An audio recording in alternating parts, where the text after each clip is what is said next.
Welcome back to Doing Bart Things. This is Bart, and today I gave all of the reviews sort of a day to kind of marinate and for me to kind of go through them. And the results are actually very interesting. So the review embargo lifted for the X7950, or I'm sorry, 7950 X3D.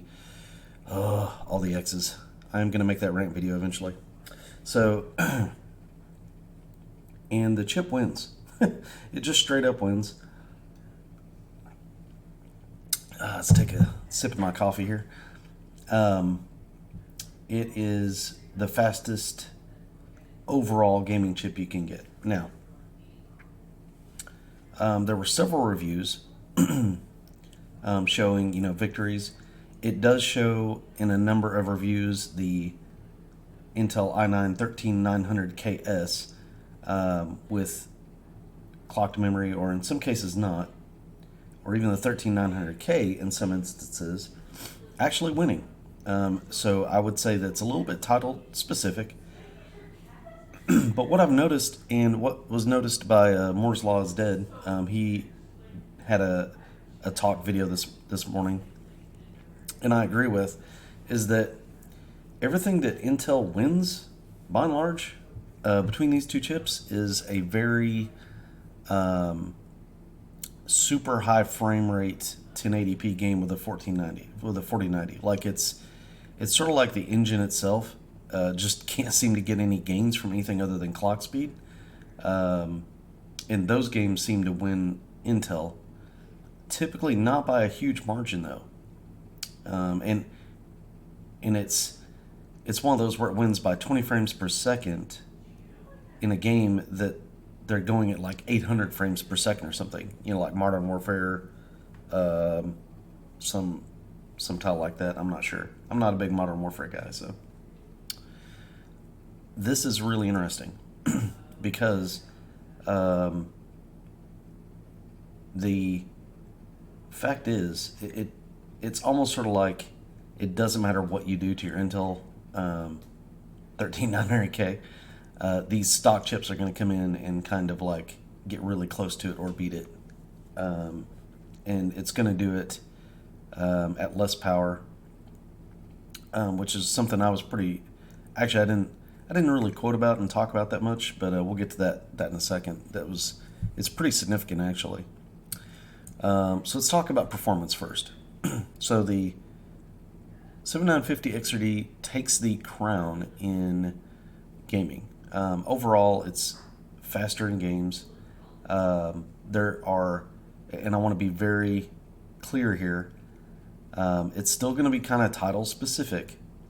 So I would absolutely, if you're in the market and you're considering purchasing one of these chips, remember, the 7950 X3D is $699 is what its debut price is.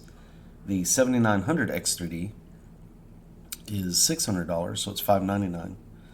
And I'll get to it in a second because there's an interesting thing that happened with these reviews. But this chip does win. I would say newer titles it does better with.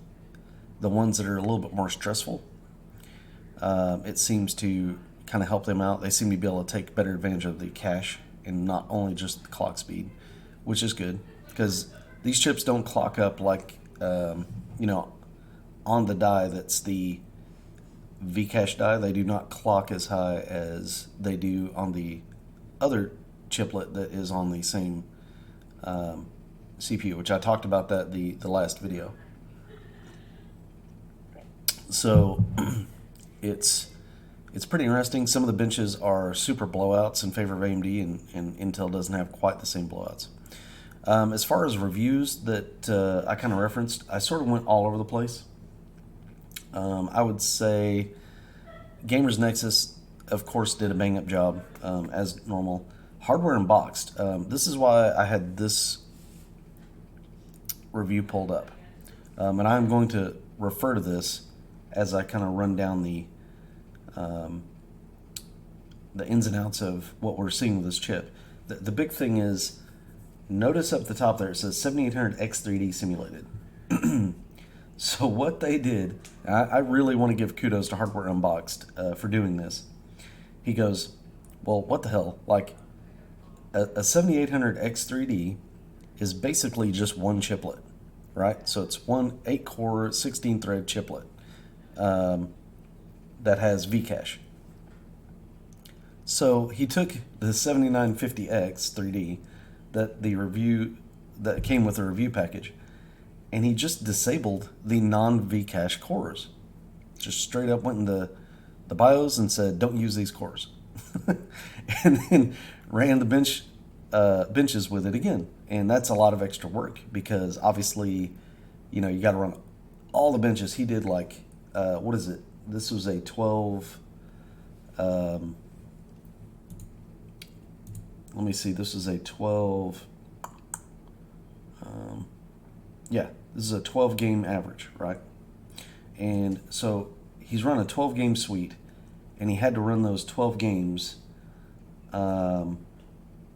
multiple times for this review. But kudos to him for doing that.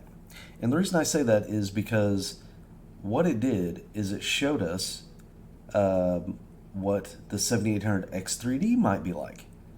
Because essentially that's all it is. Now on your 7950 X3D, that means you're disabling half of the cores because it's a 16-core CPU, right? So you're literally disabling half the processor you bought in order to do this. It would not be something you would intuitively do.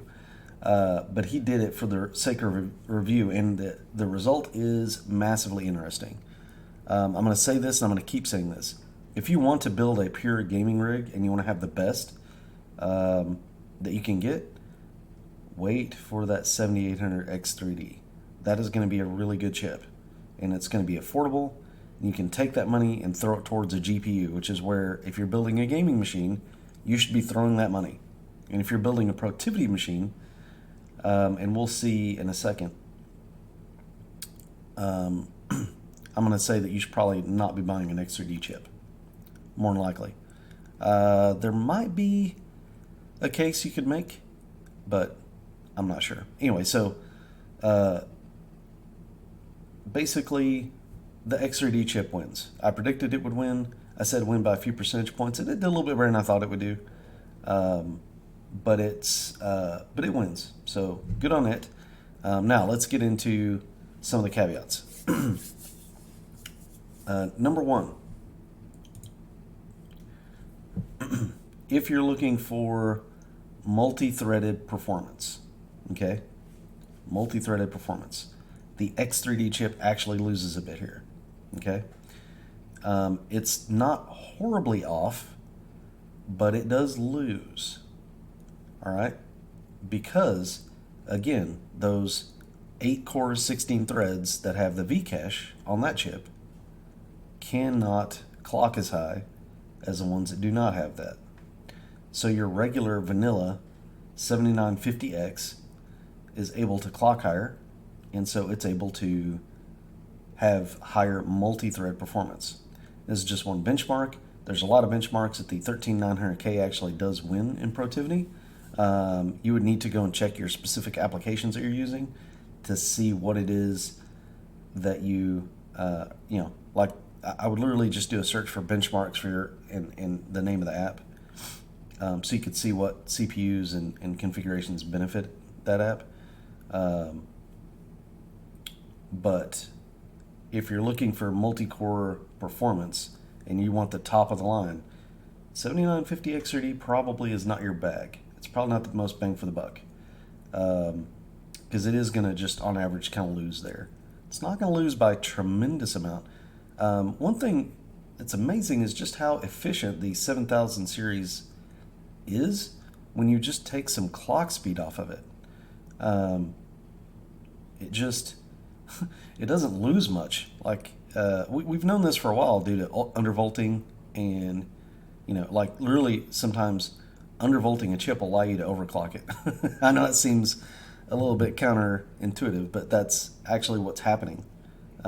These chips are they're getting extra juice than they need a lot of times from the factory through these motherboard makers, because motherboard makers want to make sure that even in the event you get some really poor silicone, so you get your hands on a 7950 XRD that was, built by the intern who just started. He just started cutting chips out of a wafer, and unfortunately, he gave you the one that was on the edge of the wafer instead of in the middle. So you got like a really piss poor yield chip. They'll put some more voltage to it to try and ensure you're getting the clock speeds that are advertised. That's kind of what happens. My 5800X, for example, it does run a little hot, and I think a lot of it has to do with, this motherboard just is determined to shoot some voltage to it. So there's a lot of tweaking you can do by kind of dialing some of that back. But what you're seeing here is the lowering of the clock speed, because this chip, remember, this 7950 XRD also has a lower power budget, period. As quoted from AMD, the 7950X is 170 watts, and the 7950 XRD is 120. So we know it's getting less of a power budget. Now, I would use that as a reference point. Those numbers don't really mean anything other than the XRD part is getting less power than the 7950X part. Okay, it's more efficient. And the reason why it's more efficient is because those cores are just not clocked through the nines. Clock speed is not everything, folks. It's not everything. It is good, and honestly, from a user end, it's one of the few things that you have the ability to attempt to tune if it's allowed. But it's not, it's not the end all be all, right? So this chip is really efficient, and it gets pretty close on multi-thread performance. But if you wanted the out and out fastest multi-thread performer, this is not going to be your chip, okay?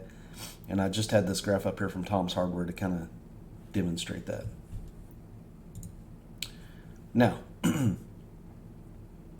efficiency. So this is an interesting graph that I want to bring to you from Gamers Nexus. Let's look and read down some of the chips here that it is similar to. And remember, this is a 16-core chip, okay? 32 threads. It is taking less power than the i5 13600K. That's impressive. Or that means that the Intel part is taking a lot of power. One of the two. It's taking really not much more power than the 7700X, which is an 8-core part. It's taking 100 less watts than the 7950X. It's taking half of the power, roughly, a little bit more than half power, of the 13900K. Which chip do we think is going to run cooler? I mean, this is what I was saying about the efficiency piece. Like they backed off the clocks just a little bit, and this thing is cool as a cucumber.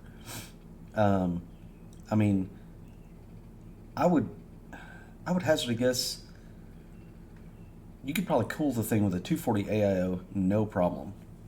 Probably put a good air cooler on there, like one of the like a Noctua D15. It would probably do just fine. It would be fairly happy, I think, if memory serves. Yeah, like it's really efficient, and I really, again, I believe and I attribute that to the fact that it's just not, on those other cores, it's not clocking up to the moon. And what this means is the 7800X 3D will be incredibly efficient and is going to probably beat Intel's best in most all titles in gaming. So again, that's another reason why I'm telling everybody, like, I would wait till April. if your intent is gaming. Let's see, what do we got here? Okay. Lastly, I'm going to bring you over to Micro Center. Okay, here we go. All right, so this chip is the 7900 XRD is $599. The 7950 XRD is $699. The deal with it is, all right, this is the 12 core, it's 12 core, 24 threads, 16 core, 32 threads, right? So when you go into Windows Task Manager, you're going to see this is 24 logical processors, and this is 32. $599, $699. All right. Now, good chips. They have some tweakability. I would say that, you know, there are some caveats to these chips. Windows had to release an update. There's some optimizers and tweaks you have to do with this because, again, you have part of the chips that do not have Vcache and some that do have Vcache. So there's some definite optimization that has to happen. And I think it'll get better over the next few months, not worse. I think that AMD will work with Windows to get the scheduler and stuff optimized out to where it'll work pretty well.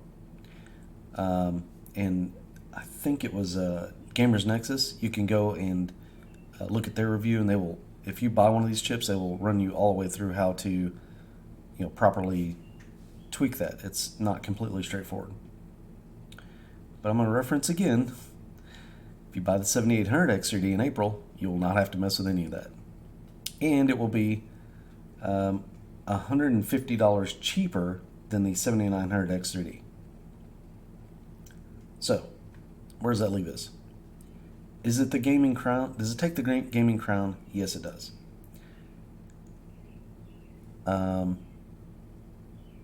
What would I recommend these chips for, though? I would not buy one of these chips if I was building a gaming machine today and I had a budget. Obviously, if money is no issue for you, maybe pick one up and play with it, right? But I would not buy one of these chips for a straight gaming machine. Here's why. If I come back here, look at this. For $599, instead of buying a CPU only, I can buy a CPU, a motherboard, and free 32 gigs of DDR5 6000 megahertz RAM. Same price. I get 3 parts instead of 1. And I guarantee you, because I bought those 3 parts that would have costed, let's see, that's a $250 motherboard, that's $150 of RAM, we'll say. It's about 400 extra bucks that I can throw towards my video card for the same budget. And I can promise you, no matter how good the CPU is, your gaming experience overall is going to be better and more. You're going to have a higher frame rate. You're going to be able to turn up quality a lot more, because you spent your money on the GPU, which is what you should do, in my opinion, if you're building a gaming machine. You can buy a better screen because your refresh rate's higher. Like, there's so many benefits to that for gaming specifically. And honestly, this deal would make one hell of a workstation as well. 7900X is no slouch. Like, it's a 12-core, 24-thread part. Probably do 99.9% of all the needs of Joe consumer, for sure. Right?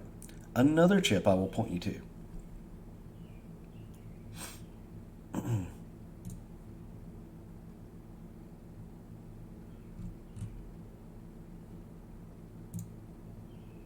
On the Intel side, I mean, I'm sorry, but $250 for the 13600K, which is more power efficient than the 13900K because it doesn't have just cores all over the dang place. Still very good at multitasking. It's only $250. Go get you a motherboard. And again, this is for those that are Intel fanboys. And you can get a motherboard that supports DDR4 RAM, which is exceedingly cheaper these days. And you can make yourself a nice little system. So that's another possible recommendation. I think I'm leaning now more towards the AMD side of things because I don't think you can beat this deal, for example. Another chip to look at would be the 7700X, which is a good chip. But like, find yourself a good combo deal.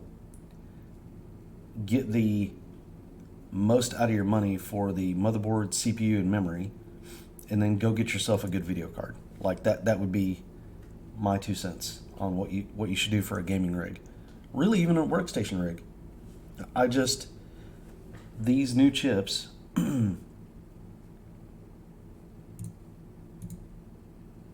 are great. The price is high. There's not going to be bargains for these right now. And I just don't think it matches up to getting another combo just for gaming. And I think that really you got to wait till April if you want. If all you're doing is gaming. So what case would I make to buy one of these chips? Well, again, if money's no object and you want to fool around with it, then go for it. Let me know the results. If you are kind of a productivity user, but you want a game and you don't want a furnace for a CPU, so you're not really enthused about the 250 watt plus output of the other chips in this category. Yeah, I would say maybe that would be a case. That might actually sway me, simply because I don't gotta have necessarily a 360 mil rad on my AIO. You could probably do air cooling, honestly, on these. No more power than that pulls. And again, it's just amazing to me because they just backed off the clocks a little bit. I mean, not that much. I mean, they're still clocking, I think, closer to 5 gigahertz on those cores. I think that's one reason why the 7800X3D wins, because it just has a higher power budget for the 8 cores it does have. Whereas the same power budget's getting split among 16 cores with that chip. I think the 7900X3D might be interesting